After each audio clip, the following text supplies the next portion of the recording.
Hello viewers, welcome back to our channel ఆ with అమ్మ. Vanilla sponge cake ని ఎటువంటి ఓవెన్ బీటర్ వేటి సహాయం లేకుండానే బేకరీ స్టైల్లో లాగా smooth and spongy vanilla cake ఎలా చేసుకోవాలి అనేది ఈ వీడియోలో ఈజీగా కొలతలతో సహా ఎలా చేసుకోవాలనేది చూసేద్దాం. అలానే మన ఛానల్ ని ముందుగా ఎవరైనా చూస్తూ ఉంటే తప్పకుండా ఇలాంటి మరిన్ని రెసిపీస్ కోసం మన ఛానల్ అయితే సబ్స్క్రైబ్ చేసి పెట్టుకోండి. ఇప్పుడైతే కేక్ ప్రాసెస్ లోకి వెళ్ళిపోదాం. ముందుగా 4 కోడిగుడ్లను తీసుకుని బీటర్ లేకపోయినా కూడా ఇలా ఫోర్క్ సహాయంతో బాగా బీట్ చేసుకోవాలి. మనం ఎగ్ ఎంత బాగా బీట్ చేస్తే కేక్ అంత ఫ్లఫీగా వస్తుందండి. కేక్ ఫ్లఫీనెస్ అనేది మనం ఎగ్ బీట్ చేసుకునే విధానం బట్టే ఉంటుంది.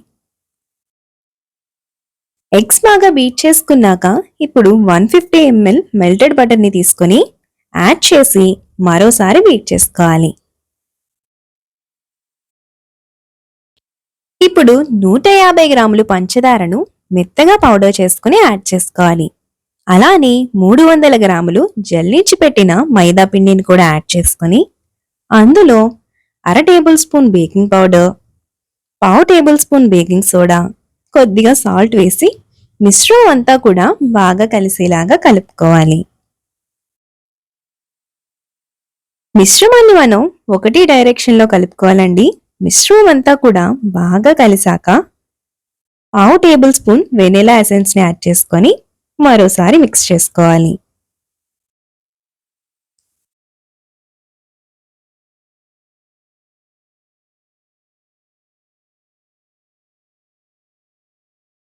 ఇప్పుడు కేక్ టిన్ని బటర్తో గ్రీస్ చేసి అలానే పొడి మైదా పిండితో మొత్తంగా కోట్ చేయాలి.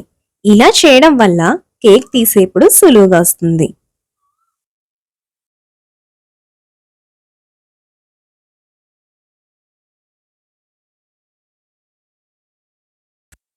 ఇప్పుడు కలిపి ఉంచుకున్న మిశ్రమాన్ని కొద్ది కొద్దిగా కేక్ టిన్లోకి వేసుకుంటూ లేయర్స్ గా డ్రై ఫ్రూట్స్ ని, టూటీ ఫ్రూటీని యాడ్ చేసుకోవడం వల్ల తినేప్పుడు ఇంకాస్త రుచిగా అనిపిస్తుంది.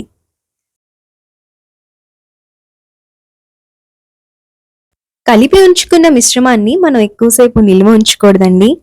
కేక్ టిన్కి కోటింగ్, ప్రీ హీట్ అంతా కూడా మనం ముందుగానే చేసి పెట్టుకోవాలి. లేదంటే మనకి కేక్ అనేది సరిగ్గా పొంగదు.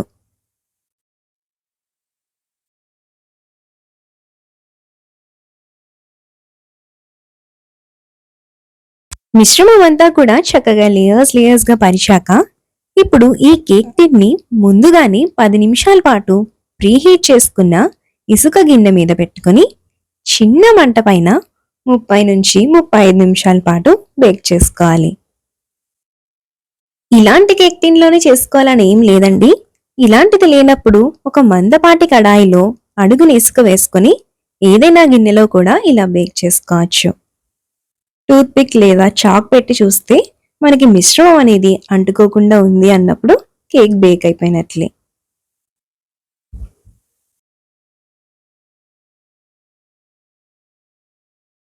చూసారు కదండి, ఓవెన్ లేకపోయినా కూడా మన కేక్ ఎంత పర్ఫెక్ట్ గా బేక్ అయిందో. డ్రై ఫ్రూట్స్ చూసేందుకు కూడా ఎంత చక్కగా కనిపిస్తున్నాయో బేక్ అయ్యి. మనకి అన్ని సైడ్స్ కూడా ఈ కేక్ టిన్ లో చక్కగా పర్ఫెక్ట్ గా బేక్ అవుతుందండి ఓవెన్ లాగానే.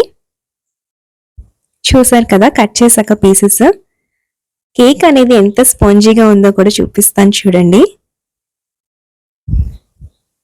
చూసారు కదా ఎంత ఫ్లఫీగా స్పాంజీగా ఎంత బాగుందో. టేస్ట్ కూడా ఏ మాత్రం తీసిపోదండి, బేకరీ స్టైల్లో లానే ఉంటుంది. తప్పకుండా మీరు కూడా ఈ కొలతలతో మీ స్పెషల్ డేస్లో ఒకసారి మీ ఇంట్లో చేసి చూడండి. చిన్నపిల్లలు పెద్దలు అందరూ కూడా చాలా ఇష్టంగా తింటారు. అలానే మీకు ఈ కేక్ టిన్ కనుక లింక్ కావాలి అంటే నేను కిందనే ఇస్తానండి. ఇలాంటి మరిన్ని రెసిపీస్ కోసం మన ఛానల్ అయితే తప్పకుండా సబ్స్క్రైబ్ చేసి పెట్టుకోండి. Thanks for watching.